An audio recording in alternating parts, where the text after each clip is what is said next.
เพื่อนๆจากอารีฟาร์มเนาะวันนี้ก็มาส่งตู้ข้าวไข่คือเก่าเจ้าเนาะตู้ค้างรูปเมน528หน่วย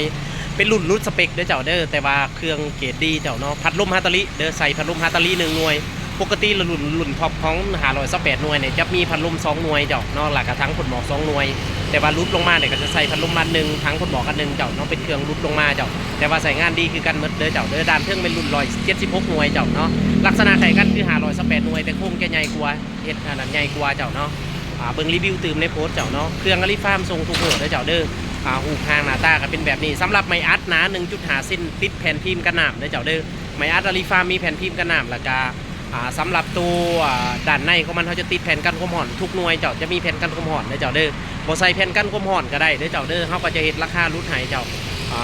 ถามว่าใส่ดีบ่เจ้าบ่ใส่ดีบ่ฐานเน้นแง่ของอารีฟาร์มเด้อเจ้าเด้ออารีฟาร์มเนี่ยนำให้ใส่เจ้ามันจะดีกว่าเจ้าเนาะการที่เฮาใส่ไม้อัดเพียวๆให้มันทนอยู่กับความร้อนความแดดความร้อนแบบ30ไปองศาขึ้นไป37องศาขึ้นไปกับความสูง60ขึ้นไปนี่เจ้ามันจะทำให้สุดซูมใบเจ้าเนาะถ้าเทียบใส่หากเอาแผ่นกันความร้อนใส่นี่ก็ถือว่ามันจะทนทานกว่าอารีฟาร์มก็ใส่เกือบ10 ปีแล้วเจ้ายังใส่งานได้ดีอยู่เจ้าเนาะเพราะว่า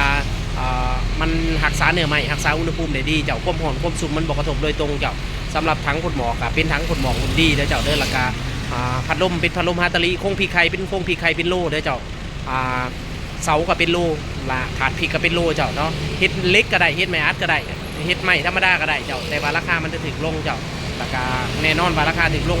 สเปคเครื่องมันรุดเกรดเนาะคุณภาพมันก็อาจจะต่ำหน่อยนึงเจ้าเนาะมันอาจจะสุดซูมใบมันบ่คือพวกโลนี่หายห่วงเลยเจ้าเนาะตู้เปื่อยหมดเราสามารถเอามาประกอบใส่ตู้ไม้ก็ได้คือกันเจ้าเนาะขอบใจหลายๆที่ติดตามมาชมเลยเจ้าเด้อ